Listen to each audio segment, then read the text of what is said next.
बिस्मिल्लाहिर्रहमानिर्रहीम। अस्सलाम वालेकुम। Welcome to talimdost.com। हमारा आज का टॉपिक है chapter number 9, that is kingdom plantae. जैसा कि आप सब जानते हैं कि हमने बायोलॉजी में स्टार्ट किया चैप्टर्स। शुरुआत के चैप्टर में हमने इंट्रोडक्शन देखा, हमने इंट्रोडक्शन टू बायोलॉजी, इसके बाद एंजाइम्स वगैरह की इन्फॉर्मेशन ली और उसके बाद हमने वैरायटी ऑफ लाइफ पढ़ा। Chapter number 5 variety of life में हमने ये देखा था कि हमारे पास बहुत सी वैराइटीज़ हैं ऑर्गेनिजम्स की।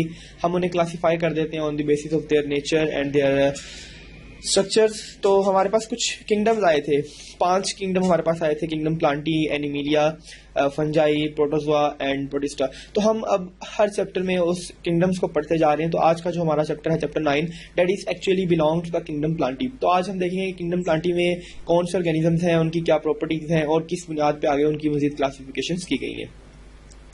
तो first of all what is plant. Plantae से ही वाज़ा होता है कि हमारे पास जो किंगडम प्लांटी है दैट इज प्लांट। तो प्लांट बेसिकली है क्या, हम इसको देखेंगे कि प्लांट क्या चीज़ है। प्लांट एक ऐसा मल्टी सेलुलर ऑर्गेनिज्म है जो कि ऑटोट्रॉफ है, यानी कि ये ऑटोट्रॉफ्स हैं। Auto mean self and troph mean food. ऐसे ऑर्गेनिज्म जो अपनी खुराक खुद तैयार करते हैं, they are known as autotroph. बहुत से प्लांट्स हैं, सारे ही प्लांट्स ऐसे हैं जो कि ऑटोट्रॉफ्स हैं, अपनी खुराक खुद तैयार करते हैं फोटोसिंथेसिस से। कुछ प्लांट हेटेरोट्रॉफ भी होते हैं, उनको हम आने वाले चैप्टर्स में डिस्कस भी करेंगे। इसके अलावा कुछ एल्जीज हैं, कुछ ब्लू ग्रीन एल्जीज हैं, ये भी अपनी खुराक खुद तैयार करते हैं। तो प्लांट्स ऐसे मल्टी सेलुलर ऑर्गेनिजम्स हैं जो अपनी खुराक खुद तैयार करते हैं। इसके साथ साथ दे आर यूकैरियोट्स। हमने इब्तदाई चैप्टर्स में ऑर्गेनिजम्स को 2 कैटेगरीज में डिवाइड किया था, prokaryotes and eukaryotes.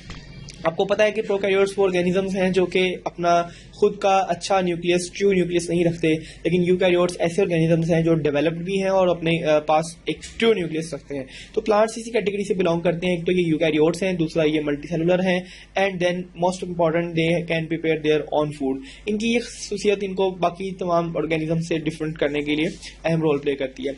And number 4, they have a cell wall. आप जानते हैं कि एनिमल्स के अंदर कोई सेल वॉल मौजूद नहीं है, सिर्फ सेल मेम्ब्रेन है, और प्लांट्स के अंदर सेल वॉल है, और खसूसन ये सेल वॉल बनी हुई है कार्बोहाइड्रेट की, जिसका नाम है सेलुलोज। फंजाई में भी सेल वॉल मौजूद है, लेकिन वो फंजाई की सेल वॉल काइटिन की बनी हुई है, नॉट सेलुलोज। तो ये कुछ कैरेक्टरिस्टिक्स हैं जो कि प्लांट्स को बाकी ऑर्गेनिज्म से डिफरेंट करते हैं, और हम इनका एक सेपरेट किंगडम बना देते हैं किंगडम प्लांटी के नाम से। अब अगर हम किंगडम प्लांटी में ही देखें तो हमें बहुत सी स्पीशीज मिलती हैं प्लांट्स की। ऑलमोस्ट 36,000 स्पीशीज हैं जो कि प्लांट्स की नॉन है। इससे भी फिगर जो ज़्यादा है, लेकिन 36,000 जो है वो हमारे पास नॉन स्पीशीज है प्लांट्स की।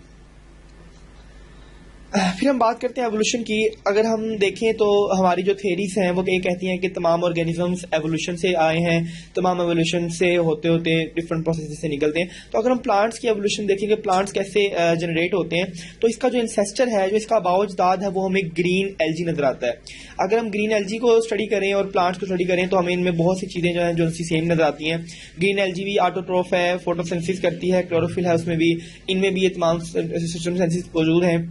फर्क सिर्फ इतना सा होता है कि एल्जी एक सिंपल ऑर्गेनिज्म है, बेशक यूकैरियोट है, लेकिन अभी एक प्लांट लाइक ऑर्गेनिज्म हम उसे कहते हैं। बट उनसे इवॉल्व होने के बाद जो डाइवर्स स्पीशीज बनती है, हम उन्हें एग्जैक्टली प्लांट का नाम दे देते हैं। तो आप देख सकते हैं कि ये एल्जी है और ये ग्रो कर रही है, डिफरेंट एस्पेक्ट्स में ग्रूम कर रही है। With the passage of time, बहुत सा वक्त गुजरने के बाद, बहुत सी एल्जीज जो हैं वो कन्वर्ट हो जाती हैं मोसिस में। मोसिस क्या है, इनको हम देखेंगे, they are bryophytes, simple plants हैं ये, इनके पास मस्कुलर टिश्यूज भी नहीं होते। तो ये मोसिस में कन्वर्ट होती हैं। मोसिस के बाद फिर फंड्स बनते हैं, फंड्स की एवोल्यूशन नजर आ रही है आपको। इसके बाद फिर सीड्स बनने का अमल शुरू होता है। उससे पहले एक पॉइंट ऐसा आया, ये बेसिकली माइलस्टोन्स है, संगे मेल है। प्लांट्स के सफर के दौरान ये कुछ अहम पॉइंट हैं जो आपको दिखाए जा रहे हैं। First of all, water conducting tissues, muscular tissues का बनना, जाइलम और फ्लोएम का बनना, जिसको आप कहते हैं कि जाइलम वाटर की ट्रांसपोर्ट के लिए और फ्लोएम फूड की ट्रांसपोर्ट के लिए बहुत ज़्यादा इंपॉर्टेंट रोल प्ले करता है। तो आप देखते हैं कि मोसिस में मस्कुलर टिश्यूज नहीं है, लेकिन इनके बाद मस्कुलर टिश्यूज बनते हैं। फिर हमारे पास सिंपल प्लांट्स, फंड्स बनते हैं। फंड्स में भी सीड्स मौजूद नहीं है, फिर सीड्स बनते हैं, और उसके बाद सीड्स ऐसे बनते हैं जो कि फ्रूट के अंदर इंक्लोज्ड हैं, यानी कि यहाँ पे एंजियोस्पर्म की बात की जा रही है। हम इसको आगे मजीद डिस्कस भी करेंगे। तो हम देखते हैं कि कैसे सिंपल सा एक एल्जी ग्रो करता है, और ग्रो करने के बाद आहिस्ता आहिस्ता स्टेजेस से होता हुआ हमारे पास एक कॉम्प्लेक्स फ्लावरिंग प्लांट के पॉइंट तक पहुंच जाता है। मोस्ट ऑफ द प्लांट जो कि आजकल हम देखते हैं वो फ्लावरिंग प्लांट्स हैं, फ्रूट भी लगते हैं उनके ऊपर। जिम्नोस्पर्म एंशिएंट प्लांट कंसीडर किए जाते हैं। तो ये सफर जो सा है, ये सफर एवोल्यूशन का सफर कहलाता है। इसमें यानी कि आपके पास डिफरेंट स्टेप्स आते हैं, और बहुत से टाइम गुजरने के बाद आपके पास कॉम्प्लेक्स प्लांट्स आते हैं। तो इसमें हमने ये सीखा कि जो हमारी ग्रीन एल्गी है वो हमारी ग्रीन एल्गी ही है जो कि इवॉल्व हो चुकी है और इवॉल्व होकर हमारे बड़े बड़े जहाज़ों में तक नजर आते हैं, वो बेसिकली इसी एल्गी से बनी है। और एक और चीज़ कि तमाम ऑर्गेनिज्म, बेशक वो एनिमल हैं, प्लांट्स हैं, प्रोटोजोआ हैं, जो भी हैं, हम इसको चैप्टर 5 में डिस्कस कर चुके हैं कि ये तमाम डिसेंड हुए हैं, इन तमाम का अबाउजदाद, इनका तमाम का इंसेस्टर एक ही है, that are basically prokaryotes organisms. How plants are classified, अगर हम देखें तो प्लांट्स की हमें बहुत सी वैराइटीज नजर आती हैं, तो हमने प्लांट्स को कुछ ग्रुप्स में डिवाइड किया हुआ है। हमारे पास जो दो मेजर ग्रुप्स आते हैं प्लांट्स के, वो है vascular plants and non vascular plants. Non vascular plants नाम ही से वाज़ेह है, वस्कुलर टिश्यूज की बुनियाद पर हमने कैटेगराइज किया है। ऐसे प्लांट्स जिसके अंदर कोई वस्कुलर बंडल, जाइलम, फ्लोएम मौजूद नहीं है, उन्हें हम कहते हैं कि ये नॉन वस्कुलर प्लांट्स हैं। ऐसे प्लांट्स के पास ट्रांसपोर्ट के लिए कोई सिस्टम मौजूद नहीं है, वाटर और मिनरल्स की ट्रांसपोर्ट के लिए कोई खास सिस्टम मौजूद नहीं है। इन ऑर्गेनिजम्स को हम टेक्निकली कहते हैं ब्रायोफाइट्स या फिर बायोफाइटा, यानी कि ये वो ब्रांच है बायोलॉजी की या प्लांट्स की जिसके अंदर हम तमाम नॉन वस्कुलर प्लांट्स को प्लेस कर देते हैं, and that's name is bryophyta. दूसरा जो हमारे पास ग्रुप आता है दैट इज वस्कुलर प्लांट्स या वस्कुलर ग्रुप, इसे हम ट्रैक्योफाइटा का नाम देते हैं। ये ऐसे प्लांट्स हैं जो कि अपने अंदर एक कम्प्लेक्स सिस्टम, एक स्पेशल सिस्टम इवॉल्व कर चुके हैं जाइलम और फ्लोएम का, ताकि ये अपनी बॉडीज के अंदर वाटर और मिनरल्स और दूसरे मटेरियल्स की अच्छी ट्रांसपोर्ट कर सकें। इसके बाद हमारे पास ये एक हमें प्लान नजर आता है कि ये हमारे प्लांट्स हैं। प्लांट्स को हम दो कैटेगरीज में डिवाइड करते हैं, vascular plant and non vascular plants, हमने भी बात की। वस्कुलर प्लांट्स होते हैं वो आगे भी मजीद कैटेगरीज में डिवाइड हैं, जबकि non vascular plants simple plants हैं, मॉसिस, लीवरवॉर्ट, ब्रायोफाइट्स वगैरह ये इसकी एग्जाम्पल्स हैं। फिर वस्कुलर प्लांट्स को हम दो कैटेगरीज में डिवाइड करते हैं, plants with seeds and plants without seed, जिन्हें हम सीडलेट्स प्लांट्स भी कहते हैं। सीडलेट्स प्लांट्स की हम बात करें तो हमारे पास फर्न्स हैं, हॉर्सटेल, क्लब मोसिस, ये सारी इसकी एग्जांपल्स हैं। ऐसे प्लांट्स जो सीड के साथ हैं उनके अंदर हमें फिर दो ऑप्शंस नजर आती हैं। क्या ये प्लांट्स अपने सीड्स अपनी बॉडी के बाहर बनाते हैं, यानी कि इनके सीड्स एक्सपोज्ड हैं टू द एनवायरनमेंट, या ये अपने सीड्स को किसी फ्रूट में या किसी कवरिंग में कवर्ड करते हैं। तो इस बेसिस पे हम इनको दो कैटेगरीज में डिवाइड कर देते हैं। Angiosperm hold their seed inside their fruit और इनसाइड देयर फ्रूटिंग बॉडीज, जबकि जिम्नोस्पर्म के जो सीड्स हैं वो इनकी कॉर्न्स पे, वुडन स्ट्रक्चर्स के ऊपर एक्सपोज हुए होते हैं, बाहर ही मौजूद होते हैं। जिम्नोस्पर्म की एग्जांपल में आपके पास पाइन ट्रीज, फिर ट्रीज, ये आपके नॉर्दर्न एरियाज में पाए जाते हैं। एंजियोस्पर्म की अगर हम बात करें तो इनको आगे मजीद दो कैटेगरीज में डिवाइड कर दिया जाता है, monocots and dicot. Actually the word mono means one and di mean two, तो ये हम जानते हैं कि एक बड़ा सिंपल सा प्रोसेस है, mono mean one and di mean two. जी, जैसा कि हम बात कर रहे थे नॉन वस्कुलर प्लांट्स की, कि हमने प्लांट्स को दो कैटेगरीज में डिवाइड कर दिया, तो हम देखने जा रहे हैं कि वस्कुलर प्लांट्स कौन कौन से हैं। हमारे पास कुछ डिविजन्स हैं वस्कुलर प्लांट्स की, हमने आगे कुछ सब डिविजन्स कर दी हैं, जैसा कि हेपेटिकोप्सिडा। हेपेटिकोप्सिडा एक ग्रुप है, मस्की एक ग्रुप है, एंड एंथेरोसेरोप्सिडा, ये तीन ग्रुप्स हैं। इनके एग्जांपल्स में लिवरवॉर्ट हमें नजर आते हैं, मॉसिस नजर आते हैं और हॉर्नवॉर्ट नजर आते हैं। यानी कि नॉन वस्कुलर प्लांट्स को हमने मजीद कुछ कैटेगरीज में डिवाइड किया है, मजीद डिविजन्स में डिवाइड किया है, and that is hepaticopsida, musci and anthocerotopsida. इसी तरह से वस्कुलर प्लांट्स के भी हमने ग्रुपिंग की हुई है। वस्कुलर प्लांट्स के अंदर sub division psilopsida, Lycopsida, स्पेनोप्सिडा, Pteropsida, ये इसके 4-5 ग्रुप हैं। इनके एग्जाम्पल में हमारे पास विस्क फर्न आती है, लाइकोप्सिडा के एग्जाम्पल में क्लब मोसिस आती हैं, स्पेनोप्सिडा के एग्जाम्पल में हॉर्सटेल आती हैं, और टेरोप्सिडा के एग्जाम्पल में फर्न सीड्स प्लांट आते हैं। फिर इसके बाद क्लासेस आती हैं, इनको आगे मजीद जब क्लासेस में डिवाइड किया था तो क्लास फिलिसीनी, क्लास जिम्नोस्पर्मी और क्लास एंजियोस्पर्मी। फिलिसीनी के अंदर हमारे पास फर्न्स आते हैं, ये ऐसे प्लांट्स हैं इनके पास अभी एक्चुअल सीड्स बन चुके हैं। देन नेकेड सीडेड प्लांट्स, ऐसे प्लांट्स जो अपने सीड्स जो हैं वो नेकेड रखते हैं, एक्सपोज रखते हैं। एंड फ्लावरिंग प्लांट, ये ऐसे प्लांट हैं अपने जो सीड्स हैं वो फ्लावर्स के अंदर प्रोड्यूस करते हैं, स्पेशल स्ट्रक्चर्स हैं इनके पास। Then life cycle of plants life cycle की हम बात करें तो हमारे पास एक बड़ी इंटरेस्टिंग इन्फॉर्मेशन आती है कि प्लांट्स अपना लाइफ साइकिल वो दो डिफरेंट फॉर्म्स के अंदर, दो डिफरेंट स्टेजेस में परफॉर्म करते हैं। इसी वर्ड को हम पॉलीमॉर्फिज्म भी कहते हैं। Poly mean many and morph mean shape, यानी कि प्लांट्स के पास दो डिफरेंट शेप्स का जनरेशन मौजूद है जो कि इनकी लाइफ को आगे बढ़ाने में मदद देती है। तो पॉली मीन मैनी, तो इनके पास जो दो शेप्स आती हैं, जो दो स्टेजेस आती हैं, वो है sporophyte stage and gametophyte stage. Sporophyte stage नाम ही से वाज़ेह है, ये स्पोर प्रोड्यूस करती है और वो स्पोर्स जो से हैं फिर एग और स्पर्म प्रोड्यूस करते हैं और आगे गैमेटोफाइट बनती है। Gametophyte produce sperms and gametes और जो कि आगे स्पोरोफाइट प्रोड्यूस करती है। तो ये हमारे पास दो डिफरेंट तरह की जनरेशन है, sporophyte produce spores and gametophyte produce eggs and sperm, और एक जाइगोट प्रोड्यूस करती है, इसलिए हम इनको दो कैटेगरीज में डिवाइड कर देते हैं।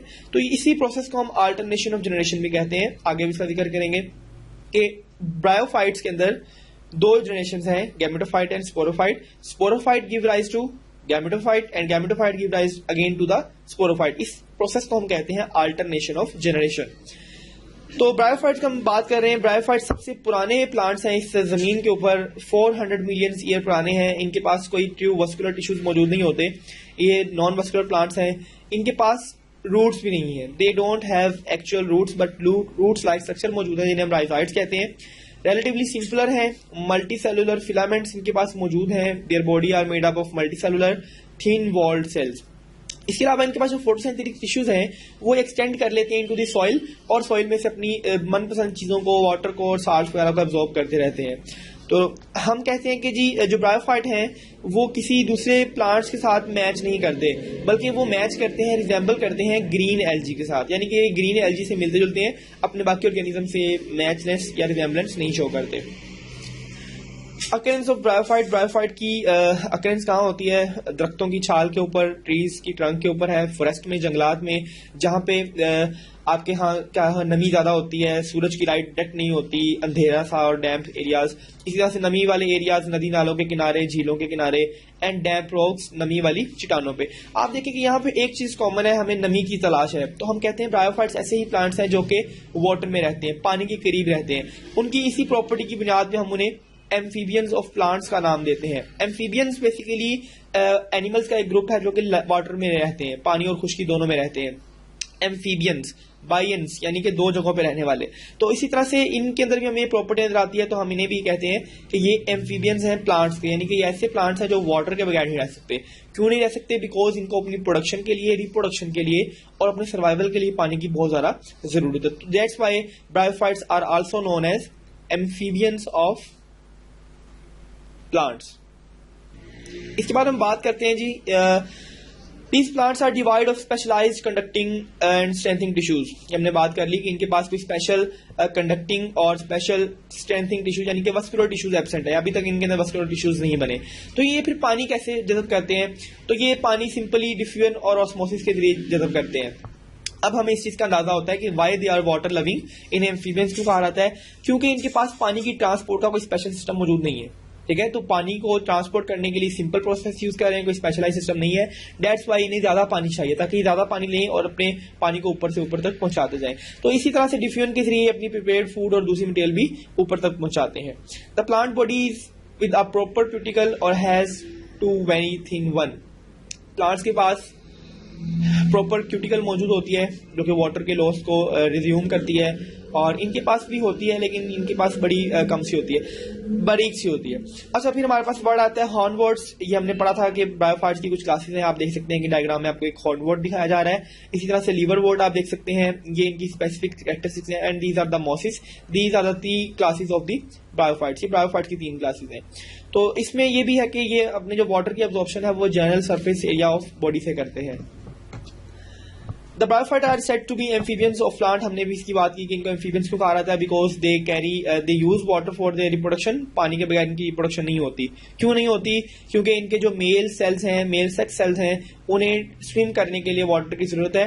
वो स्विम करने के बाद ही फीमेल सेल के पास जाते हैं और उनके साथ फर्टिलाइज करके एक जाइगोट डेवलप करते हैं। तो they need water for their reproduction. इस बारे में अगर इनकी जनरल बॉडी की बात करें तो they are compose of haploid cells. They are compose of haploid cell. Haploid mean half, यानी कि जिसमें क्रोमोसोम का सिर्फ एक सेट मौजूद हो, तो इसको हम कहते हैं 1n। हैप्लॉइड मीन n, और इनके अंदर क्रोमोसोम का सिर्फ एक सेट मौजूद होता है।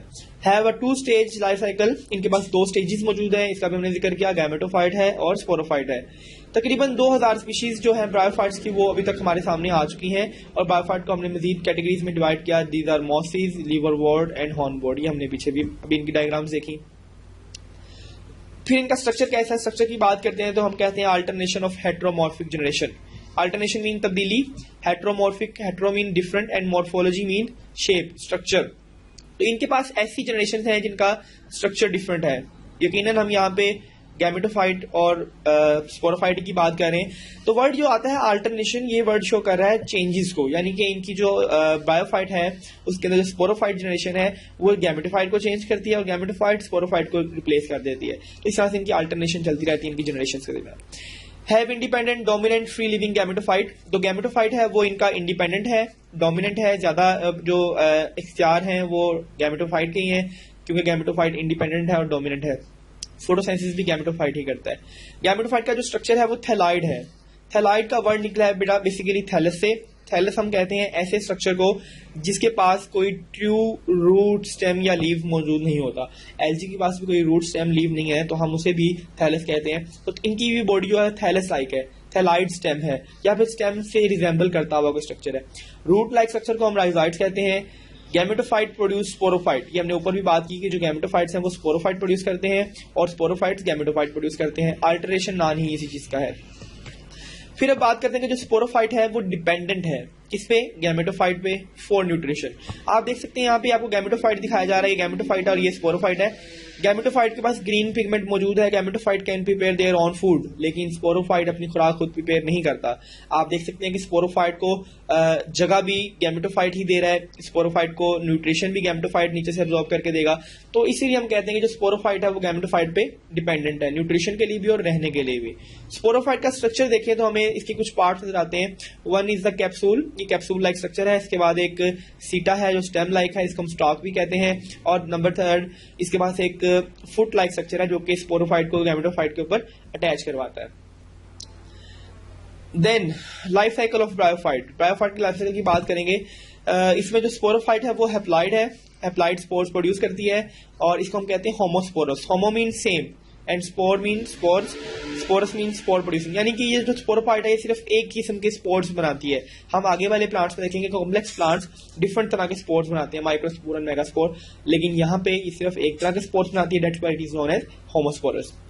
अब हम बात करेंगे about the cycle, life cycle इनका कैसे चलता है। तो हम स्टार्ट लेते हैं जी हम यहाँ से कि आपके पास एक स्पोर बन चुका है। यस हम कहते हैं कि जी हमारे पास एक दो तरह की जनरेशन है, स्पोरोफाइट और गैमेटोफाइट। इसको हम स्टार्ट लेंगे नंबर 1 पोजीशन से, that is there. Number 1 position पे क्या हो रहा है कि एक गैमेटोफाइट है, गैमेटोफाइट ग्रो किया, ये आप देख सकते हैं गैमेटोफाइट है, ये गैमेटोफाइट ग्रो कर रहा है और इसकी ब्रांचेस के ऊपर कुछ स्ट्रक्चर्स लगे हैं। Antheridia are the male structures and archegonia are the female structures. Antheridias mitosis के जरिए या मियोसिस के जरिए स्पर्म प्रोड्यूस करते हैं, स्पर्म्स मेल गैमेट्स होते हैं। इसी तरह से आर्चिकोनिया मियोसिस के जरिए एग्स प्रोड्यूस करती हैं। ये स्पर्म्स और एग जो हैं ये मल्टीप्लाई करते हैं, मिलते हैं और मिलने के बाद आपके पास एक आर्चिकोनिया बन जाता है, यानी कि आपके पास एक फर्टिलाइज्ड जाइगोट बन गया। Zygote will convert into the embryo और ये एम्ब्रियो ग्रो करके स्पोरोफाइट बनाएगा। तो इस गैमेटोफाइट के ऊपर एक स्पोरोफाइट बनने का अमल शुरू हो जाएगा। हमने देखा कि कैसे गैमेटोफाइट्स ने गैमेट्स प्रोड्यूस किए और ये जो गैमेट्स हैं ये फर्टिलाइजेशन के बाद एक स्पोरोफाइट बनाते हैं। अब आप देख सकते हैं कि इन गैमेटोफाइट के ऊपर स्पोरोफाइट जनरेशन आपको नजर आ रही है, ठीक है। तो अब ये स्पोरोफाइट मैच्योर होता है, भरा होता है, अपने अंदर एनर्जी और न्यूट्रिशन स्टोर करता है, कैप्सूल बनाता है। फिर नेक्स्ट स्टेप में क्या होता है कि ये जो कैप्सूल है ये मियोसिस के जरिए अपने अंदर छोटे छोटे हजारों के करीब स्पर्म प्रोड्यूस करता है। ऐसा स्ट्रक्चर जिसमें स्पर्म प्रोड्यूस होते हैं उसे हम स्पोरेंजियम का नाम दे देते हैं और इस स्पोरेंजियम के अंदर स्पोर्स प्रोड्यूस हो रहे हैं। अब ये स्पोर्स डिस्पर्स करेंगे with the help of air, हवा की मदद से ये स्पोर्स डिस्पर्स करते हैं और डिस्पर्स करके लैंड पे जर्मिनेट हो जाते हैं। आप देख सकते हैं कि ऊपर भी और नीचे भी ये जो स्पोर्स हैं ये हवा में बिखर गए हैं और बिखरने के बाद जर्मिनेट कर रहे हैं, ग्रो कर रहे हैं। तो कुछ स्पोर्स जो हैं वो गैमेटोफाइट बन जाते हैं, मेल गैमेटोफाइट, और कुछ स्पोर्स हैं वो फीमेल गैमेटोफाइट बन जाते हैं। और अगेन ये मेल और फीमेल जो हैं वो कंबाइन करते हैं और कंबाइन करने के बाद इनकी दोबारा से ये फर्टिलाइजेशन और ये सारा प्रोसेस स्टार्ट हो जाता है। तो इसको हम कहते हैं लाइफ साइकिल, कि कैसे एक ऑर्गेनिज्म अपने जैसे नए ऑर्गेनिज्म बनाता है। इस पूरी जो सीक्वेंस है, इनका पूरा जो इवेंट्स है उनको हम कहते हैं लाइफ साइकिल। अब यहाँ पे आप स्ट्रक्चर देख सकते हैं कि female gametophyte, this is a female gametophyte जिसके ऊपर अभी स्पोरोफाइट नहीं लगा। फीमेल गैमेटोफाइट को अगर आप देखें तो आपको यहाँ पे इसका स्ट्रक्चर नजर आ रहे हैं आर्चिगोनिया, और हमने पीछे बात की थी कि आर्चिगोनिया एग प्रोड्यूसिंग स्ट्रक्चर है। तो आर्चिगोनिया के अंदर एग बनते हैं, एंथेरिडियम्स आपको दिखाए जा रहे हैं, मेल स्ट्रक्चर है, इनके अंदर स्पर्म बन रहे हैं। तो ये दोनों चीजें वाटर के जरिए ट्रांसफर करती हैं, ट्रांसफर करने के बाद ये फर्टिलाइज कर देते हैं। तो ये जो एग्जाम्पल हम देख रहे हैं this is an example of liverwort, जो कि मार्केंशिया भी कहलाता है और ब्रायोफाइट का एक ग्रुप है लिवरवोर्ट। देन हम बात करते हैं अल्टरनेशन ऑफ जनरेशन की। हमने अभी यही जिक्र किया कि गैमेटोफाइट है, गैमेटोफाइट गैमेट प्रोड्यूस करता है, गैमेट्स मिलके जाइगोट और जाइगोट स्पोरोफाइट बना देता है। फिर ये स्पोरोफाइट्स जो सी है वो स्पोर्स प्रोड्यूस करते हैं और स्पोर्स की मदद से गैमेटोफाइट बन जाता है। तो आपने देखा कि कैसे एक हैप्लॉइड जनरेशन एक डिप्लॉइड 2n जनरेशन बना रही है, कैसे गैमेटोफाइट जो उनसे स्पोरोफाइट में कन्वर्ट होते हैं, स्पोरोफाइट गैमेटोफाइट में कन्वर्ट होते हैं। दिस अल्टरनेशन सीक्वेंस, ये जनरेशन चेंज होने का जो अमल है, इसे हम कहते हैं alternation of generation. Then very interesting thing is that bryophytes simple plants हैं, अभी इनके अंदर कुछ अडॉप्टेशंस नहीं भी हैं, स्पेशलाइज नहीं है, बट हम देखते हैं कि फिर भी ये कामयाबी से जमीन के ऊपर, खुश्की के ऊपर आके अपने आप को ग्रो करवाते हैं। तो इनके अंदर क्या अडॉप्टेशंस हैं, हम इन अडॉप्टेशन का जिक्र करने जा रहे हैं। फर्स्ट ऑफ ऑल हम बात करते हैं जी मल्टी सेलुलर बॉडी। इनकी जो बॉडी है वो एक से ज्यादा सेल्स पे बनी हुई है और इन सेल्स के अंदर वाटर को सेव कर लिया जाता है। फॉर एग्जांपल अगर हालात अच्छे हैं, पानी अच्छा है, बारिश हुई है, तो ये वाटर को अपने अंदर कंजर्व कर लेंगे, सेव कर लेंगे, और खुश्की के दिनों में जब पानी की अवेलेबिलिटी उतनी ज्यादा नहीं है तो उस पानी को इस्तेमाल कर सकते हैं। Then presence of cuticle. Cuticle क्या होती है? क्यूटिकल एक बहुत थिन सी लेयर है, वैक्सी लेयर है, जो कि लीफ के ऊपर मौजूद होती है। अक्सर हम देखते हैं कि बारिश के बाद आपके जो पत्ते हैं वो बड़े शाइनी और ग्लोई नजर आते हैं। उसकी वजह बेसिकली ये कि क्यूटिकल के ऊपर से डस्ट वगैरह उतर जाती है और वो वैक्सी लेयर जो है वो मजीद चमकदार और ब्रिलियंट हो जाती है, तो उसे हम कहते हैं क्यूटिकल। तो क्यूटिकल की मौजूदगी की वजह से आपके जो वाटर है उसकी जो लॉस है वो कम हो जाता है, तो हम कहते हैं कि ये भी एडॉप्टेशन है ब्रायोफाइट की। देन फोटोसिंथेटिक टिश्यूज, ब्रायोफाइट्स ने अपने अंदर फोटोसिंथेटिक टिश्यूज डेवलप कर लिए हैं जो कि कार्बन डाइऑक्साइड को अब्जॉर्ब करते हैं और कम पानी को लॉस करते हैं। ठीक है, इसकी वजह से क्या होता है कि पानी भी ज़ाया नहीं होता और फोटोसिंथेसिस भी जारी रहती है। राइजाइड स्पेशल स्ट्रक्चर्स हैं जो कि वाटर को एब्जॉर्ब करने का काम करते हैं, एनकरेज करते हैं, जमीन के अंदर इसको पकड़ के रखते हैं और वाटर एब्जॉर्ब भी करते हैं। Heterogamy, hetero mean different and gamy the word related to the gametes, यानी कि ये ऐसी टर्मिनोलॉजी है जिसके अंदर डिफरेंट तरह के गैमेट्स बन गए हैं। आपने देखा था कि हमारे पास आर्चिगोनिया और एंथेरिडिया दोनों सेपरेट गैमेट बनाते हैं। आर्चिगोनिया में male gamete, female gametes, and antheridia में मेल गैमेट्स। तो ये दो डिफरेंट तरह के गैमेट्स बनना भी इनकी एक अडॉप्टेशन है। देन प्रोटेक्शन ऑफ गैमेट्स, इन गैमेट्स की हिफाजत के लिए एंथेरिडिया और आर्चिगोनिया मौजूद है जो इन्हें हिफाजत देते हैं, खुश्की से बचाते हैं। मल्टी सेलुलर एम्ब्रियो, तो एम्ब्रियो जो है वो भी मल्टी सेलुलर है, एक से ज्यादा सेल पे मुश्तमिल है। अल्टरनेशन ऑफ जनरेशन, दो डिफरेंट जनरेशन का होना और एक दूसरे को सपोर्ट करना, ये इनकी एक अडॉप्टेशन है। तो ये हमने देखा कि ब्रायोफाइट्स आर सक्सेसफुल। ब्रायोफाइट जमीन के ऊपर क्यों कामयाब रहते हैं, क्यों ग्रो करते हैं? क्योंकि उनके अंदर ये अल्टरनेशन ऑफ जनरेशन का सिलसिला जारी रहता है।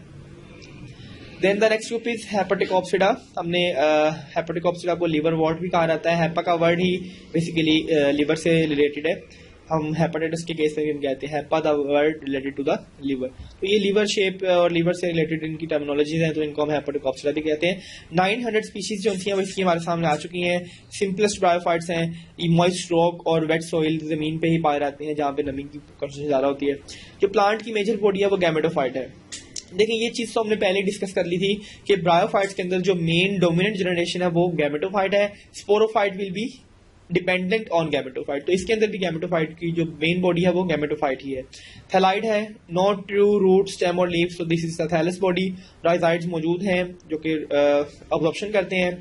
Other species grow upright or falsely leafy. ऐसी स्पीशीज जो कि ऊपर की तरफ प्लांट की तरह ग्रो करती हैं, उनके पास भी कुछ स्टेम्स लीव्स मौजूद हैं जो कि फॉल्स हैं। Not true but the false stem and leaves. तो पोरेला वगैरह ये ऑर्गेनिजम्स हैं, ये प्लांट्स लाइक स्ट्रक्चर्स हैं जो कि इनकी एग्जांपल्स हैं। Then sporophyte dependent on the gametophyte, ये भी हमने जिक्र किया। चूंकि गैमेटोफाइट डोमिनेंट है तो स्पोरोफाइट हमारी इस गैमेटोफाइट के ऊपर डिपेंड करती है।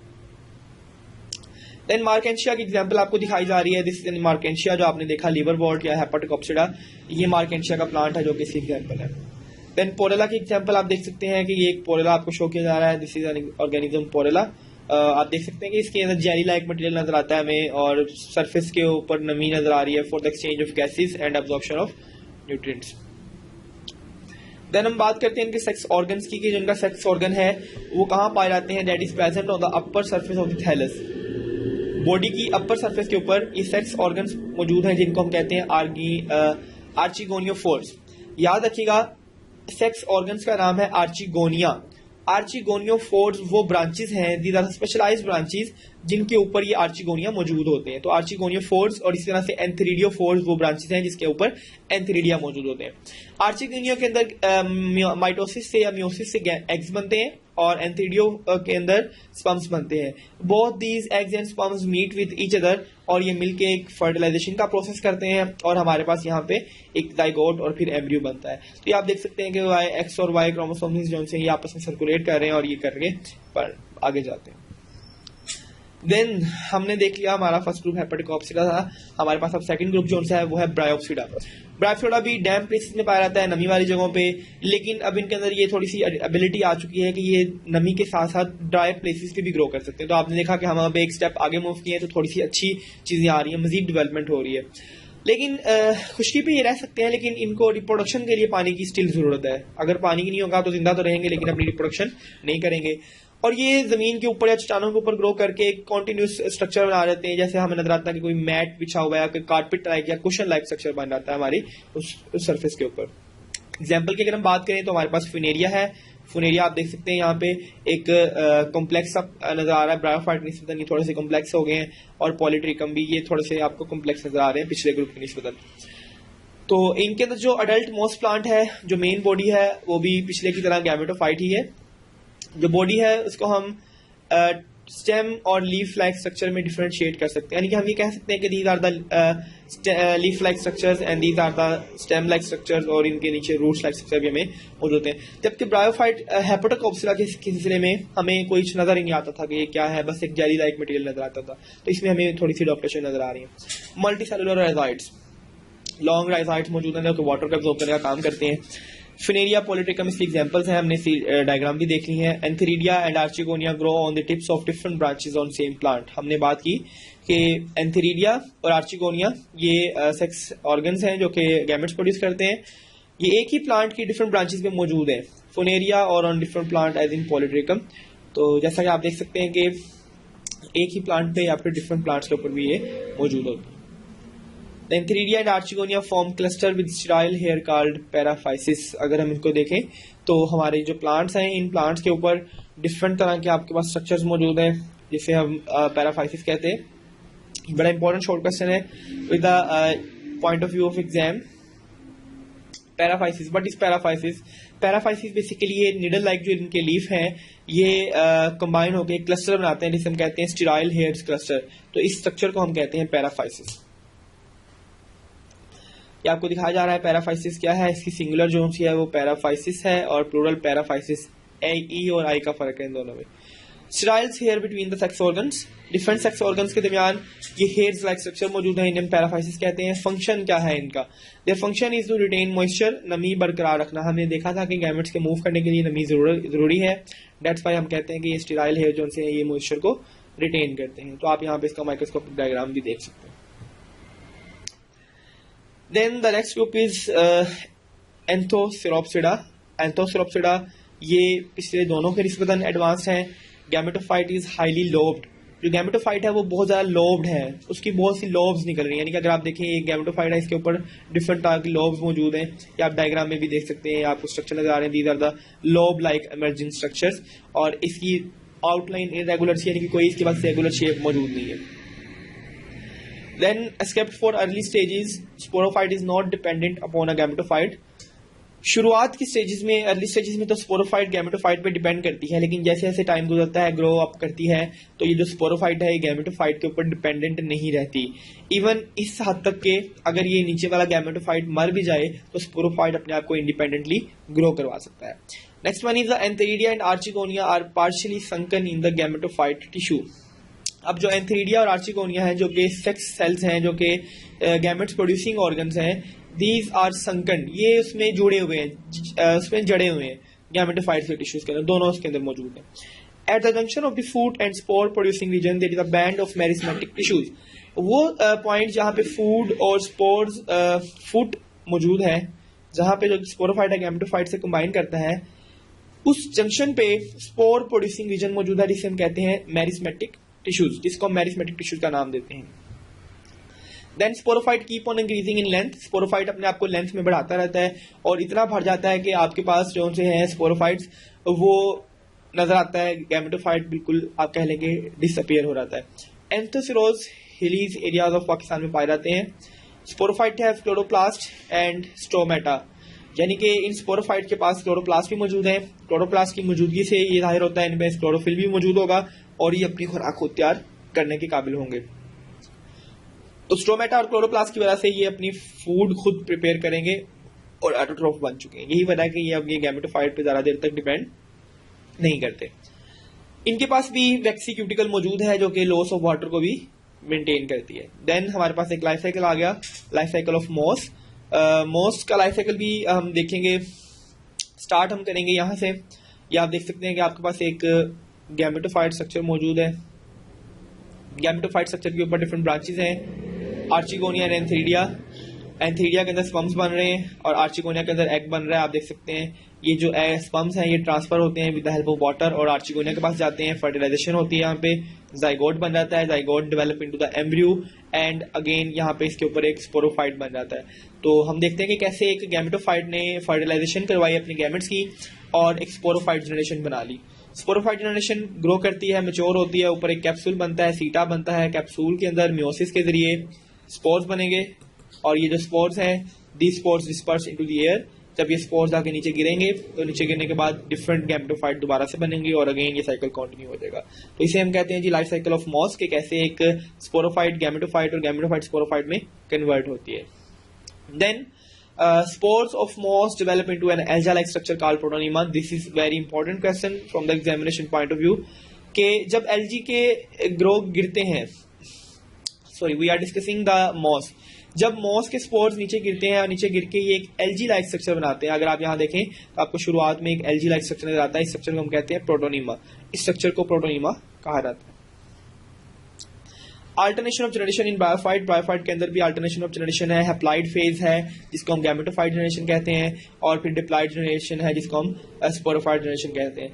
तो गैमेटोफाइट जो स्टेज है वो लॉन्ग लिव्ड है, ज्यादा देर तक रहती है, कॉन्स्पीशियस है। स्पोरोफाइट की निस्बतन ज्यादा देर रहने वाली है। गैमेटोफाइट डोमिनेंट भी है और ज्यादा देर रहती भी है और इसके ऊपर ही एंथ्राइड्स और एग्स वगैरह भी बनते हैं। जबकि स्पोरोफाइट जनरेशन जो है वो डिप्लॉइड है, कम देर के लिए रहती है और वो स्पोरोफाइट की जो है वो गैमेटोफाइट पे डिपेंड तो करती है लेकिन ज्यादा देर तक नहीं करती। इवन जो स्पोरोफाइट है वो खुद मेच्योर होकर गैमेटोफाइट्स के अलावा भी रह सकती है। तो देखिए हमने कहा था कि ब्रायोफाइट्स के 3 ग्रुप हैं। आखिरी स्टेज में हम इस लेवल तक पहुंच गए कि अब स्पोरोफाइट इतनी कॉम्प्लेक्स हो गई है, इतनी डेवलप हो चुकी है कि वो अलग से अपनी सर्वाइवल को मुमकिन बना सकती है। तो आगे के स्टेप्स हम यही देखेंगे कि जो स्पोरोफाइट है वो खुद डिपेंडेंट हो चुकी है और गैमेटोफाइट किसी हद तक उनके ऊपर डिपेंड करती है। तो ये बेसिकली एवोल्यूशन हो रही है, चेंजेस आ रहे हैं, मॉडिफिकेशंस आ रही हैं कि आपके स्पोरोफाइट जो हैं वो खुद ही डेवलप हो गए। स्पोरोफाइट्स के अंदर डेफिनेटली स्पोर्स बनते हैं, स्पोर्स बनते हैं मियोसिस के जरिए। मियोसिस के अंदर स्पोर्स मदर सेल हैं और स्पोर प्रोड्यूस करते हैं। Germination to form gametophyte again, ये जो स्पोर्स बनते हैं ये दोबारा जर्मिनेट करती हैं, जर्मिनेट करके गैमेटोफाइट बनाएंगे ताकि लाइफ साइकिल कंटिन्यू रहे और अल्टरनेशन ऑफ जनरेशन होती रहे। स्पोरोफाइट गैमेटोफाइट के ऊपर डिपेंडेंट है। हेट्रोमॉर्फिक अल्टरनेशन ऑफ जनरेशन, जी यानी कि जो 2 जनरेशन आपस में अल्टरनेशन कर रही हैं, दीज आर हेट्रोमॉर्फिक। ये एक दूसरे से डिफरेंट है शेप में और स्ट्रक्चर में। इसके बाद हम बात करते हैं ब्रायोफाइट के लाइफ साइकिल की। हमने पीछे भी डिस्कस किया कि कैसे एक ब्रायोफाइट है, ब्रायोफाइट मेल और फीमेल गैमेट्स प्रोड्यूस करता है, आर्चिगोनियम एंथीरियम, फर्टिलाइजेशन होती है, जाइगोट बनेगा, एम्ब्रियो बनेगा, स्पोरेंजियम बनेगा, स्पोर्स बनेंगे और स्पोर्स बनकर दोबारा से ब्रायोफाइट को जिक्र देंगे। तो ये बेसिकली रिप्रोडक्टिव साइकिल है। आप देख सकते हैं कि यहाँ तक जो स्पीशीज हैं ये सारी गैमेटोफाइट जनरेशन है और यहाँ तक सारी स्पोरोफाइट है। इसके अलावा भी वेजिटेटिव रिप्रोडक्शन भी होती रहती है, यानी कि ये जो ब्रायोफाइट्स लगा है ये अपना कुछ पोर्शन जमीन के अंदर छोड़ देता है और वो दोबारा ग्रो करके वेजिटेटिव प्रोपगेशन के जरिए भी ग्रो करता है। इस तरह के स्ट्रक्चर नजर आते हैं। Then these are some questions, fill in the blanks हैं। Diploid individuals called dash and haploid individuals are called dash। इसमें आपको fill in the blanks हैं, ये questions आपने इसको देखने हैं।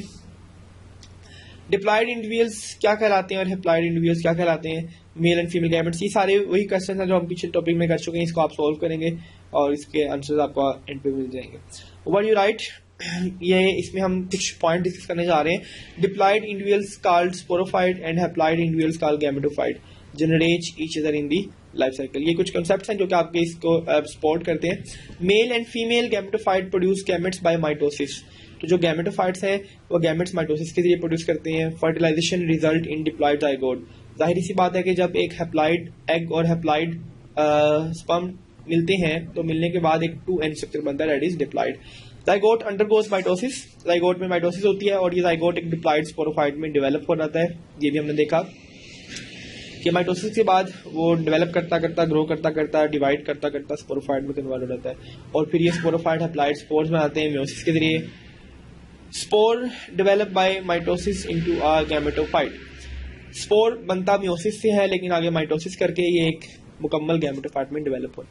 तो हम बात कर रहे हैं जी लाइफ साइकिल ऑफ मोसिस की। तो गैमेटोफाइट और स्पोरोफाइट में कंपैरिजन देखने जा रहे हैं। गैमेटोफाइट जो से हैं उनके अंदर प्रोटोनिमा मौजूद है, उनके अंदर कोई खास सिमेट्री मौजूद होती है।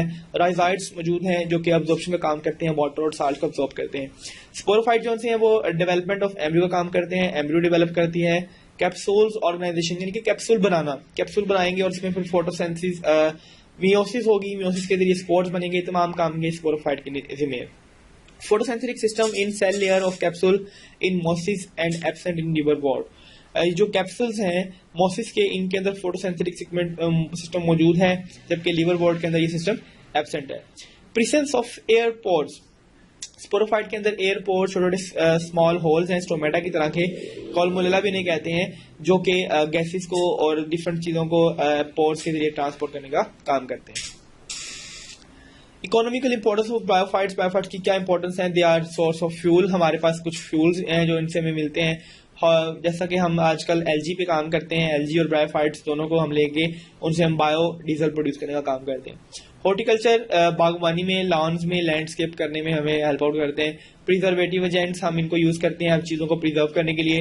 हाउस होल्ड यूजेस, घरों में इस्तेमाल होते हैं, घर के डिफरेंट जो आपके हैं प्रोडक्ट्स उनमें इस्तेमाल होती हैं। घर बनाने में, हाउस कंस्ट्रक्शन के अंदर आप इसको इस्तेमाल करते हैं इन दी हिली एरियाज। फार्मास्यूटिकल इंडस्ट्रीज बहुत इंपॉर्टेंट चीज है, आपकी फार्मेसी की जो मेडिसिन हैं, हर्बल्स, वो आप इनसे लेते हैं। मॉस इंडस्ट्री, आपकी मॉसिस भी बहुत इंडस्ट्रीज में काम आते हैं, तमाम काम आप यहीं से ले रहे हैं। देन ट्रैकियोफाइट्स। बायोफाइट्स मीन्स ऐसे प्लांट्स जो कि अपने अंदर ट्रू रूट स्टेम और लीफ नहीं रखते। अब हम मूव कर रहे हैं ट्रैकियोफाइट्स की तरफ। ये ऐसे प्लांट्स का ग्रुप है जो कि वस्कुलर प्लांट्स हैं। वस्कुलर प्लांट्स से मुराद है कि उनके पास जाइलम और फ्लोएम मौजूद है। जाइलम वाटर को अपटेक करता है और फ्लोएम फूड को ऊपर पहुंचाता है। Sporophyte generation is dominant. जी, तो ये एक बहुत इंपॉर्टेंट चेंज है, हमने यही डिस्कस किया पीछे भी कि बायोफाइट्स के अंदर गैमेटोफाइट डोमिनेंट है जबकि स्पोरोफाइट के अंदर ट्रैकियोफाइट्स के अंदर स्पोरोफाइट जनरेशन डोमिनेंट है। देखिए सिंपल सी बात है, हम कह रहे थे कि बायोफाइट्स के अंदर जो गैमेटोफाइट है वो डोमिनेंट है, वो ज्यादा अच्छी है, वो फोटोसिंथेसिस करती है और तमाम काम चलाती है। लेकिन ट्रैकियोफाइट्स में काम उलट हो गया है, स्पोरोफाइट जनरेशन ज्यादा डोमिनेंट है और गैमेटोफाइट इसके ऊपर डिपेंड कर रही है। अब उसकी जो बेसिक वजह है वो हमें मिलती है एवोल्यूशन में। हमने देखा बायोफाइट के 3 ग्रुप से पहले में जो थी आपकी गैमेटोफाइट टोटली डोमिनेंट थी, स्पोरोफाइट टोटली डिपेंडेंट थी। लेकिन एंड पे आते आते आपने देखा कि कैसे आपके जो है स्पोरोफाइट्स वो अच्छी हो रही थी, वो डोमिनेंट हो रही थी। तो इस तरह से हमारे पास एक ऐसा स्ट्रक्चर आता है कि स्पोरोफाइट जनरेशन डोमिनेंट हो चुकी है और गैमेटोफाइट इस पे डिपेंड कर रही है। तो ये वस्कुलर सीडलेस प्लांट्स हैं, ऐसे प्लांट्स हैं जो कि सीड प्रोड्यूस नहीं करते, स्पोर्स ही प्रोड्यूस करते हैं, लेकिन ये वस्कुलर हैं। तो और इसमें ऐसे प्लांट भी शामिल है जो वस्कुलर भी हैं और सीड भी प्रोड्यूस करते हैं। जी, तो अगर हम इनकी स्टेम को एनालिसिस करें तो हमें इसके अंदर डिस्टिंग्विश टाइप के वेसल्स नजर आते हैं। जाइलम नजर आता है, फ्लोएम नजर आता है, आप देख सकते हैं सेंटर में आपको जाइलम नजर आ रहा है स्टार शेप में और इसके बाद आपको ये फ्लोएम नजर आता है। जाइलम जो है वो वाटर और मिनरल्स को ट्रांसपोर्ट करता है और फ्लोएम जो है वो वाटर को फूड को ट्रांसपोर्ट करता है, और ये दोनों को कंबाइन करके हम कह रहे थे कि these are the vascular tissues. Evolution of tracheid cells has 2 important consequences. अब इनके अंदर ट्रैकियाइड सेल्स बन चुके हैं। ट्रैकियाइड सेल्स क्या हैं? ये स्पेशलाइज्ड सेल्स हैं जो कि लंबे लंबे सेल्स होते हैं, इन्हें हम ट्रैकियाइड सेल कहते हैं। अब इनकी जो ये शेप है आपको ये लंबी से नजर आ रही है, हमने चैप्टर 4 में डिस्कस किया कि सेल का जो स्ट्रक्चर है वो उसके फंक्शन के मुताबिक होता है। अब इन सेल्स का फंक्शन क्या है? They have to transport, they have to conduct water. और आप अपनी नॉर्मल लाइफ से देखते हैं कि जिन चीजों की मदद से हमने कोई चीजें ट्रांसफर करनी है, जैसे लाइक पाइप वाटर ट्रांसफर करता है, हमने इसको लेंथ में लंबा रखा हुआ है। वायर इलेक्ट्रिसिटी ट्रांसफर करती है, उसको भी लंबा रखा है। लेकिन जो भी चीज किसी चीज का ट्रांसफर का काम करती है वो लंबी ही होती है। तो आप देखेंगे ट्रैकियाइड सेल्स लॉन्ग सेल्स हैं। This mean that they are specialized for their water transport. तो ये वाटर को ट्रांसपोर्ट करते हैं और इसीलिए इनकी एवोल्यूशन से आपके अंदर जाइलम और फ्लोएम बनते हैं प्लांट्स के अंदर, और ये बहुत अहम रोल प्ले करते हैं। तो ट्रैकाइड का काम क्या है, ये वाटर को और मिनरल्स को लॉन्ग डिस्टेंसेस तक ट्रांसपोर्ट करते हैं। इसके अलावा ये स्टेल स्टिफ भी हैं, ये रोड्स का काम करते हैं, सरिये का काम करते हैं। जैसे एक स्टोन के अंदर, एक पिलर के अंदर सपोर्ट के लिए आयरन बार्स डाली जाती हैं, सरिया और लोहा डाला जाता है, इसी तरह से प्लांट्स के अंदर ये स्टिफ सेल वॉल के बने हुए स्ट्रक्चर्स हैं, तो ये प्लांट्स को सपोर्ट भी प्रोवाइड करते हैं। यानी कि जब प्लांट लंबे हैं तो उनको सहारा भी चाहिए, तो यही ट्रैकियाइड सेल्स उनके अंदर सहारे का सबब भी बनते हैं। तो लैंड प्लांट को हम एम्ब्रियोफाइट्स कहते हैं, खुशकी पे रहने वाले प्लांट्स को हम एम्ब्रियोफाइट्स का नाम भी देते हैं। एम्ब्रियोफाइट्स मीन ऐसे प्लांट्स जो कि एम्ब्रियो रखते हैं, जिनके पास एम्ब्रियो मौजूद है। तो ये एंसेस्ट्रल ऑर्गेनिज्म इनका क्या था, वो ऑर्गेनिज्म जहाँ से इनकी लाइफ ओरिजिनेट होती है उसे हम कहते हैं एंसेस्ट्रल ऑर्गेनिज्म। एल्गी से ये ग्रो करते हैं, एल्गी के बाद रेड एल्गी बनती है, ग्रीन एल्गी बनती है, कुछ मजीद ग्रीन एल्गी बनते हैं, और उसके बाद कॉइलियोचिलेट्स, ये ब्रायोफाइट्स के कुछ प्लांट्स हैं जो कि बहुत सिंपल प्लांट्स हैं। देन कैरलेस आपने ब्रायोफाइट में भी पढ़े, और उसके बाद लैंड प्लांट बनते हैं। तो ये आपके पास देखें step by step different evolution के बाद आपके पास डिफरेंट चीज़ें आती हैं। क्लोरोफिल बी मौजूद था इनके अंदर एपिकल ग्रोथ शुरू हुई, एग्स बन रहे हैं, क्यूटिकल आ गई, एम्ब्रियो आ गया, तो ये एक कॉम्प्लेक्स किस्म के स्पोरोफाइट बन गए। तो एम्ब्रियोफाइट्स हम ऐसे प्लांट्स को कहते हैं in which embryo is retained within the parental tissues. ऐसा प्लांट जिसके अंदर एम्ब्रियोज जो हैं वो पेरेंट्स के टिश्यू के अंदर रहें। एल्गी के अंदर जो एम्ब्रियो है वो नॉट प्रोटेक्टेड, वो पेरेंट टिश्यू से प्रोटेक्टेड नहीं होता, लेकिन ये जो एम्ब्रियोफाइट्स हैं, जो एक्चुअल ट्रू ब्रायोफाइट्स और ट्रैकोफाइट्स हैं, उनके अंदर जो एम्ब्रियो है वो पेरेंट टिश्यू के अंदर महफूज होता है। They are spotted by this. अब आपको दिखाया जा रहा है कि कैसे एक एम्ब्रियोफाइट है। ये embryophyte basically this is an embryo, और एम्ब्रियो की प्रोटेक्शन के लिए और इसको न्यूट्रिशन प्रोवाइड करने के लिए सारी आप देखते हैं स्टोर्ड फूड है। तो ये आपको एक सीड का स्ट्रक्चर दिखाया गया है। अगर आप गौर करें तो हमारी खुराक के अंदर ज्यादातर जो चीजें हैं वो सीड ही हैं। चाहे आप किसी चावल की बात कर लें, चाहे आप गंदम की बात करें, चाहे आप दालों की बात करें, ये तमाम फूड की जो आपकी मेजर सोर्सेज हैं जिनको आप अनाज कहते हैं, ये तमाम अनाज बीजों पे मुश्तमिल है। और हम इन बीजों को क्यों यूज करते हैं, बिकॉज उसके अंदर एम्ब्रियो के प्रोटेक्शन के लिए और नरिशमेंट के लिए उसमें फूड स्टोर्ड है। हम इसी फूड को अपना नवाला बनाते हैं और उसे हम खा जाते हैं। तो ये एम्ब्रियोफाइट्स हैं जो कि प्रोटेक्टेड है। अच्छा, प्रोटेक्टेड है, किस चीज से प्रोटेक्टेड है? प्रोटेक्शन यानी किस चीज के खिलाफ दी जा रही है? Number 1 desiccation. डेसिकेशन का जो वर्ड है that is use for the खुश्की। हमने देखा था प्लांट्स को डेवलप करने के लिए खुश्की पानी की जरूरत है। अगर इन्हें वाटर नहीं मिलता तो ये डेसिकेट हो जाते हैं। तो इनको डेसिकेशन से बचाने के लिए इनके ऊपर एक वैक्सी क्यूटिकल मौजूद है। हमने इसका पीछे भी जिक्र किया, एक बहुत बारीक सी लेयर है जो कि प्लांट्स के वाटर लॉस को, गर्मी की वजह से पानी के बुखारात बनने उड़ने के अमल को रोकती है और इन सेल्स के अंदर वाटर की अवेलेबिलिटी बरकरार रखती है। Number 2 reproduction. रिप्रोडक्शन के अंदर भी ये इसको प्रोटेक्शन दे रही है, हेल्प आउट कर रही हैं। ये डेलिकेट सेक्स सेल्स हैं, बहुत नाजुक से,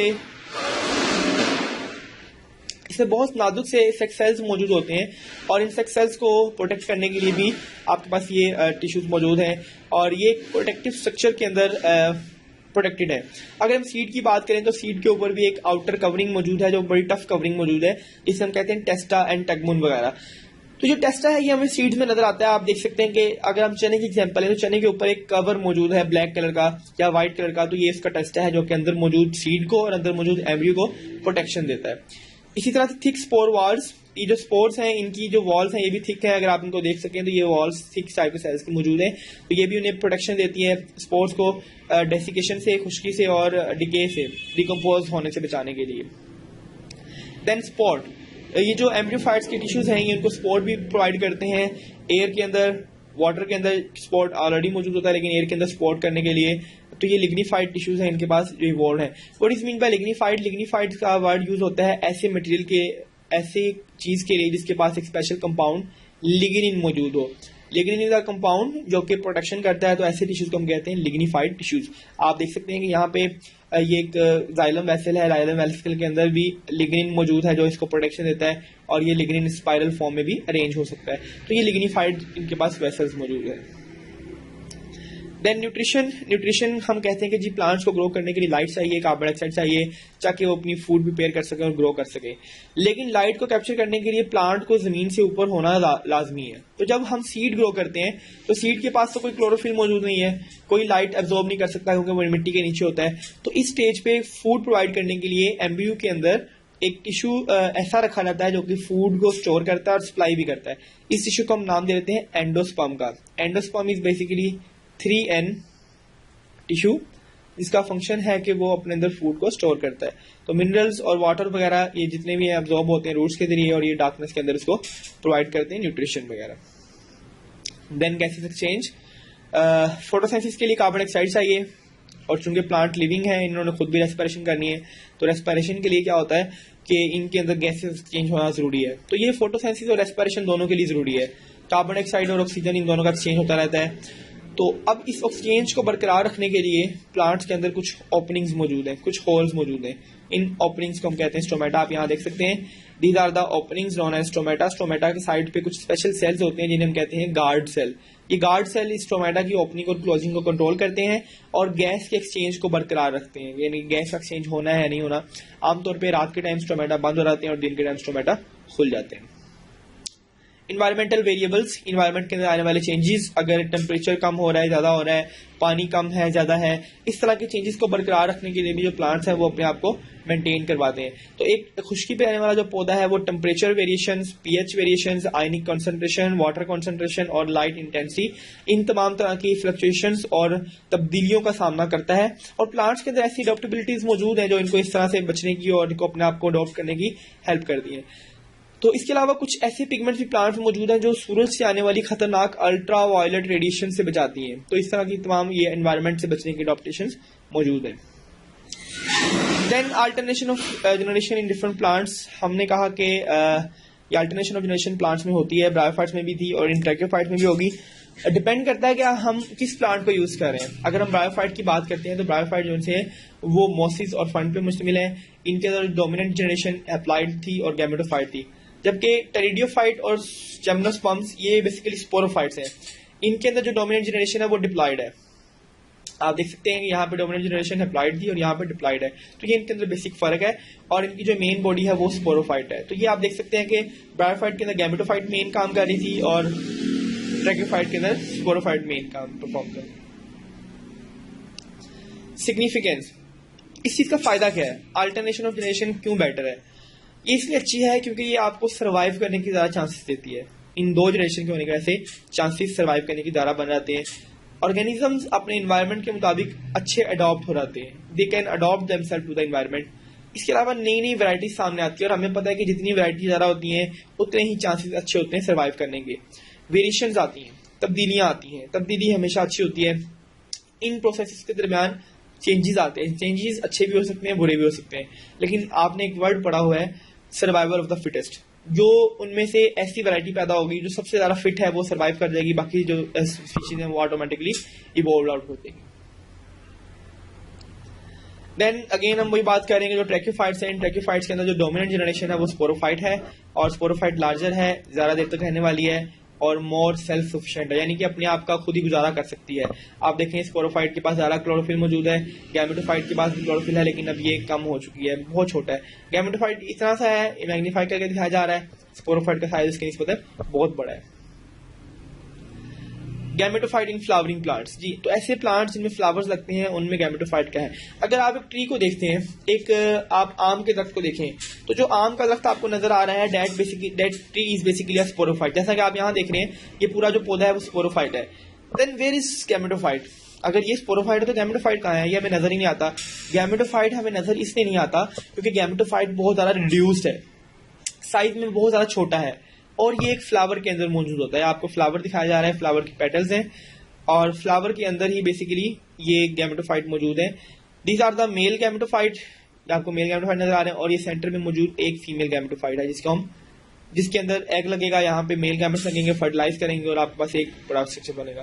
तो ओवरी वो स्ट्रक्चर है जहाँ पे एग्स बनते हैं या फीमेल गैमेट्स बनते हैं और इस तरह से हम कहते हैं कि फ्लावरिंग प्लांट्स के अंदर गैमेट्स जो हैं वो बहुत ज्यादा रिड्यूस्ड है, बहुत ज्यादा छोटे हैं और बहुत ज्यादा डिपेंडेंट हो चुके हैं। तो ये गैमेटोफाइट्स चूंकि स्पोरोफाइट के ऊपर लगते हैं तो ये स्पोरोफाइट पे डिपेंड करते हैं फॉर देयर न्यूट्रिशन और ये स्पोरोफाइट के टिश्यू के अंदर इनक्लोज है। ये जो फूल की पत्तियां हैं इन्हें प्रोटेक्शन भी देती हैं और ये स्पोरोफाइट ही के टिश्यूज हैं। Male and female gametophyte in flowering plants, इसके हमने जिक्र किया कि ये जो सी है आपको ओवरी नजर आ रही है, ओवरी के अंदर स्पेशल स्ट्रक्चर है जिसके अंदर एग्स बन रहे हैं, ये आप देख सकते हैं एग्स हैं। और इसके अंदर एम्ब्रियो सैक है, पॉलन ट्यूब ग्रो करती है। जैसे ही कोई एक मेल गैमेट्स आके यहाँ फॉल करता है और फॉल करने के बाद यहाँ ग्रो करता है, तो ये ग्रो करके नीचे से अंदर एंटर हो जाता है। This is known as pollen tube. Pollen tube male gametes को फीमेल गैमेट्स के तक लेके जाने का सबब बनती है। तो ये जो हमारे पास गैमेटोफाइट्स हैं, they are consist of small group of cell and entirely dependent on the sporophyte. Small group of cell से मुश्तमिल है और स्पोरोफाइट पे डिपेंड करते हैं। Male gametophytes in flowering plants, फूल वाले पौधों के अंदर जो मेल गैमेटोफाइट मौजूद होता है उसका जिक्र हम करेंगे। तो जो मेल गैमेटोफाइट है ये कहाँ लगता है? स्पेशल स्ट्रक्चर्स हैं जिनको हम कहते हैं स्टेमेंस। स्टेमेंस दो पार्ट में मुश्तमिल है, एंथर एंड फिलामेंट। एंथर ये ऊपर मौजूद एक स्ट्रक्चर है और ये इसका फिलामेंट है जो उसे हवा में ऊपर उठाए रखता है। एंथर के अंदर म्योसिस के जरिए स्पोर्स बनते हैं। आप यहाँ देख सकते हैं कि ये आपको दिखाया जा रहा है, ये एक स्पोर है। स्पोर जब आके ओवरी पे गिरता है तो ये ग्रो करना शुरू करता है। ग्रो करने के बाद इसमें से एक पोलन ट्यूब बन रही है और ये पोलन ट्यूब इन अंदर मौजूद पोलन ग्रेन्स को पहुंचाएगी आपकी ओवरी तक। तो इस तरह से आपको नजर आता है कि माइक्रोस्पोर्स है। ये ट्यूब न्यूक्लियस है जो ग्रो करता है और ग्रो करके पोलन ट्यूब बनाता है और स्पर्म्स को कैरी करता है फीमेल गैमेट्स तक। तो हम कहते हैं कि ये एक एवोल्यूशनरी ट्रेंड है। आम प्लांट्स में ये काम नहीं होता, लेकिन ये जो फ्लावरिंग प्लांट्स हैं they have evolution, they have modification. और ये बेसिकली क्यों जरूरी है? अब चूंकि ये अपनी गैमेट्स की ट्रांसपोर्ट के लिए एक स्पेशल ऑर्गन तैयार कर रहे हैं, पोलन ट्यूब तैयार कर लिए, तो इनको अब अपने पोलन या गैमेट ट्रांसफर करने के लिए वाटर की जरूरत नहीं है। तो आप देखते हैं कि खुश्की के पौधे जो कि पानी की गैर मौजूदगी में भी रिप्रोडक्शन करते हैं, वो इसी प्रोसेस को अपनाते हैं। पोलन ट्यूब की मौजूदगी में रिप्रोडक्शन के लिए वाटर की रिक्वायरमेंट नहीं रहती। तो हम देखते हैं कि पानी के बगैर भी अब पौधे सर्वाइव कर सकते हैं। यानी कि पौधे अब इतने एडवांस हो रहे हैं, इतने कॉम्प्लेक्स हो रहे हैं कि वो इन चीज़ों पर डिपेंडेंट नहीं रहे। They have evolved their self systems. इसके बाद हम कहते हैं जी फीमेल गैमेटोफाइट की बात करें तो आपको नजर आ रहा है कि ये एक पूरा एक फीमेल स्ट्रक्चर है। इसके तीन पार्ट्स हैं जी। स्टिग्मा ऊपर वाले पोर्शन को कहते हैं स्टाइल, जो इसका गुलदान नुमा स्ट्रक्चर है उसे हम कहते हैं स्टाइल। और नीचे जो आपको मेन चीज नजर आती है दैट इज ओवरी। ओवरी वो स्ट्रक्चर है जहां पे एग्स बनेंगे। तो ये वर्ड बेसिकली ओवम से निकला है, ओवरी का। तो ये ओवरी वॉल्स है, ये एम्ब्रियो सैक है। ओवरी वॉल बाद में फ्रूट में कन्वर्ट हो जाती है। साइनर्जिड, साइनर्जिड वो स्ट्रक्चर है जहां से जो गैमेट्स हैं ये इसमें ओवरी के अंदर एंटर होते हैं। This is micropyle. अब आप देख सकते हैं कि इसके अंदर म्योसिस के बाद कुछ गैमेट्स बन रहे हैं। ये गैमेट्स जो हैं ये पोलन न्यूक्लियाई से मिलेंगे और यहाँ पे एक जाइगोट बनेगा। जाइगोट एम्ब्रियो में कन्वर्ट हो जाएगा और ये एम्ब्रियो, ये इतना पोर्शन बाद में सीड में कन्वर्ट होगा। This will be the seed and the outer wall is the fruit wall. तो हम कहते हैं कि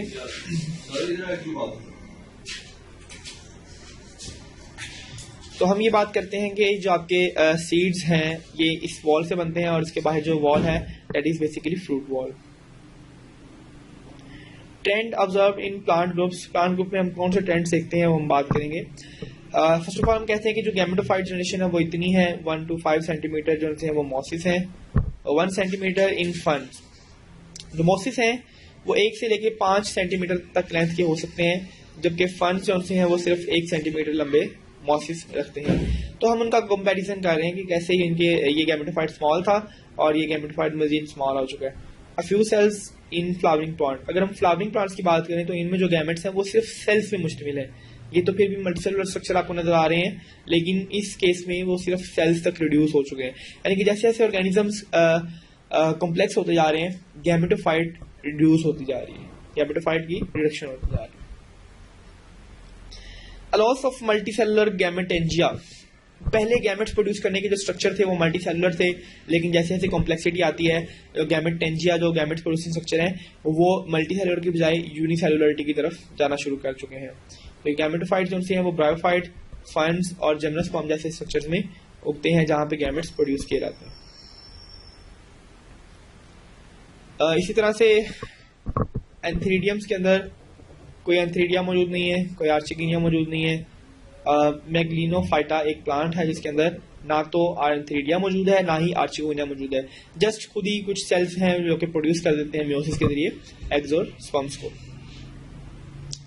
फिर जैसे जैसे हम आगे बढ़ते हैं हमें नजर आता है कि स्पेशलाइजेशंस बढ़ रही हैं। प्लांट्स आर इवॉल्विंग स्पेशल, वो स्पेशल होते जा रहे हैं, डेवलप होते जा रहे हैं लाइफ के ऊपर, और ये अपने अंदर ट्रांसपोर्ट के लिए डिफरेंट मैकेनिज्म डेवलप कर चुके हैं, ट्रांसपोर्ट के लिए और स्पोर्ट के लिए। ये अपने ऊपर एक वैक्सी क्यूटिकल डेवलप कर चुके हैं जो कि पानी के लॉस को बचाती हैं। ये स्टोमेटा डेवलप कर चुके हैं जो कि गैसेस को ट्रांसफर करने के काम आते हैं। इनके पास पोलन ट्यूब्स बन चुकी हैं जो कि गैमेट्स को और स्पर्म्स को ट्रांसफर करने के काम आती हैं। इसी तरह से ये स्पर्म जो सेल्स हैं ये स्विम करते हैं, ये तैरते हैं वाटर के साथ साथ, और इन्हें अब पोलन ट्यूब की कोई वाटर की जरूरत नहीं रहती, ठीक है। तो ये पोलन ट्यूब के जरिए ट्रांसफर हो जाते हैं। Then the next phylum is Psilopsida. Psilopsida basically इनके अंदर भी जो डोमिनेंट स्पोरोफाइट होगा, लेकिन स्पोरोफाइट रूटलेस प्लांट है, इसके पास अभी रूट्स मौजूद नहीं है। स्टेम जो सी है वो भी ट्रू स्टेम नहीं है, अंडरग्राउंड है, और इसको हम राइजोम का नाम देते हैं। और ये स्टेम एरियल पार्ट है, हवा में मौजूद भी हो सकती है। Both are dichotomously branch. Dichotomously branch जिसे कहते हैं, हमने पहले जिक्र किया कि जो राइजोम है अंडरग्राउंड स्टेम है, हॉरिजॉन्टल स्टेम को हम राइजोम कहते हैं जो कि जमीन के नीचे पाई जाती है। इसके ऊपर जो स्टेम है वो एरियल भी हो सकती है, यानी कि अंडरग्राउंड स्टेम भी है और एरियल स्टेम भी है। फिर कहते हैं जी बोथ आर डाइकोटोमसली ब्रांच, चाहे वो अंडरग्राउंड स्टेम है चाहे वो आपकी आउटर स्टेम है, they are dichotomously branch. Dichotomously branch mean नीचे से एक ब्रांच है, ऊपर आके दो हो जाती हैं, और फिर हर ब्रांच आके दो हो जाती हैं। इस तरह की ब्रांचिंग हम कहते हैं डाइकोटोमसली ब्रांच। और ये पैटर्न आप यहाँ पे भी देख सकते हैं कि कैसे ब्रांचेस जो हैं आगे आगे ब्रांचेस करती हैं। Next is rhizome bear rhizoids. जो अंडरग्राउंड स्टेम आपको नजर आती है, इस स्टेम के ऊपर छोटे छोटे हेयर लाइक स्ट्रक्चर्स मौजूद हैं। इन स्ट्रक्चर्स को हम राइजॉइड्स का नाम देते हैं, जो कि वाटर की एब्जॉर्प्शन के लिए सरफेस एरिया को इंक्रीज कर देते हैं। Aerial branches are green. ऐसी ब्रांचेस जो हवा में है वो ग्रीन है। क्यों ग्रीन है? Because they have pigment chlorophyll for the photosynthesis. इनके पास लीफ मौजूद नहीं है। छोटी छोटी वेन्स हैं जो कि कैरी आउट करती हैं फोटोसिंथेसिस को और ट्रांसपोर्ट करती हैं मटेरियल को। इसके बाद हम बात करते हैं कि जो रिप्रोडक्टिव ऑर्गन्स इनके अंदर मौजूद हैं, दे आर स्पोरोफाइट्स, और उनको हम कहते हैं स्पोरेंजिया। स्पोरोफाइट्स के अंदर जो रिप्रोडक्टिव स्ट्रक्चर है they are known as sporangia. Vascular system के पास no pith and broad cortex. Pith क्या होती है? पिथ बेसिकली सेंटर में मौजूद कुछ स्पेशल सेल्स होते हैं, हम पिथ कहते हैं। ना तो इनके पास पिथ मौजूद नहीं है, लेकिन इनके पास कॉर्टेक्स की एक ब्रॉड पिगमेंट मौजूद है। एग्जाम्पल की बात करें तो होर्नियोफाइटन, सिलोफाइटन एंड कुक्सोनिया, ये इसकी एग्जाम्पल्स हैं। तो आप देख सकते हैं कि आपको एक सिलोटम प्लांट दिखाया जा रहा है, इसकी इरेक्ट ब्रांचेस है। इरेक्ट मीन सीधी, बिल्कुल एग्जैक्टली सीधी खड़ी हुई। तो आप देख सकते हैं कि ये इरेक्ट ब्रांचिंग आपको नजर आ रही है। And these are dichotomously branch. एक ब्रांच है ऊपर आके दो में डिवाइड हो रही है, this is the dichotomously branch. यहाँ आप देख सकते हैं कि एक सिलोफाइडा की डिवीजन आपको दिखाई जा रही है, सब डिवीजन है सिलोफाइडा की। डाइकोटोमसली लीफलेस ब्रांचेस हमने यहाँ पीछे भी जिक्र किया कि एक ब्रांच है दो में डिवाइड होती है, या आगे दो में डिवाइड हो जाती है, एंड देन अगेन टू में डिवाइड, देन अगेन टू में डिवाइड, और ये इस तरह से होते होते फिर अगेन टू में डिवाइड। तो ये जो ये ब्रांचिंग स्ट्रक्चर है इसे हम कहते हैं dichotomously branch. Leafless branches, dichotomously branch तो है लेकिन इनके पास लीफ मौजूद नहीं है। और अगर लीफ मौजूद नहीं है तो ये फोटोसिंथेसिस कैसे करेंगे? इनके क्लोरोफिल के पिगमेंट जो हैं वो इनकी अपनी ब्रांचेस में ही मौजूद है, और ब्रांचेस ही फोटोसिंथेसिस का काम करती हैं। तो हम कहते हैं कि this is an underground stem. आप अगर कहें तो ये बेसिकली ग्राउंड लेवल है। तो ग्राउंड लेवल के नीचे जो स्टेम है दैट इज अंडरग्राउंड स्टेम, और ये कलरलेस होती है। और वो स्टेम जो जमीन से ऊपर मौजूद है, this is aerial branches. Aerial the word related to the air, जो हवा में मुअल्लक है। जैसे आप अपने एंटीना को भी एरियल कहते हैं, तो ये एरियल है। इसके साथ ही जो राइजॉइड्स हैं वो मौजूद होती हैं इस राइजोम के ऊपर, जो कि अब्जॉर्प्शन का काम करती हैं। There are only two genera, Cytolum and Temesipteris. Temesipteris और Xylotum, ये बस दो जेनरास हैं जो कि इस फाइलम के अंदर पाए जाते हैं। एग्जांपल्स आप इसकी देख सकते हैं। देन अगर हम इसकी प्रॉपर्टीज की बात करें तो इसमें जो गैमेटोफाइट है वो थैलाइड है, थैलस का बना हुआ है, कोई इसके अंदर ट्रू रूट स्टेम लीव्स मौजूद नहीं है, कलरलेस है, अंडरग्राउंड है, और इस थैलस की जो है वो फंजाई के साथ कुछ रिलेशन होती हैं और ये एब्जॉर्प्शन को बेहतर करती हैं। सिलोटम गैमेटोफाइट हमें इसकी एग्जांपल देती हैं। That's for chapter 1 part 1। तो मजीद इंफॉर्मेशन के लिए जो आपकी स्लाइड्स हैं बेटा, ये आपकी सिर्फ 30 to 40% आपकी तैयारी के लिए है। अब मजीद तैयारी को अगर आप अपने 80-90% तक तैयारी लेके जाना चाहते हैं तो इसी वेबसाइट के ऊपर आपके पास कुछ MCQs मौजूद हैं। उन MCQs को लाजमी सॉल्व करें ताकि आपकी प्रैक्टिस आए। दिस इज जस्ट इन्फॉर्मेशन, ये स्लाइड्स में हम सिर्फ इन्फॉर्मेशन शेयर कर रहे हैं। आपकी जो असल प्रैक्टिस है, असल जो ड्रिल है आपकी MCQs वगैरह के लिए और नॉलेज के लिए, वो आपके उन MCQs से ही सॉल्व होनी है। तो best of luck for your preparation. Allah Hafiz.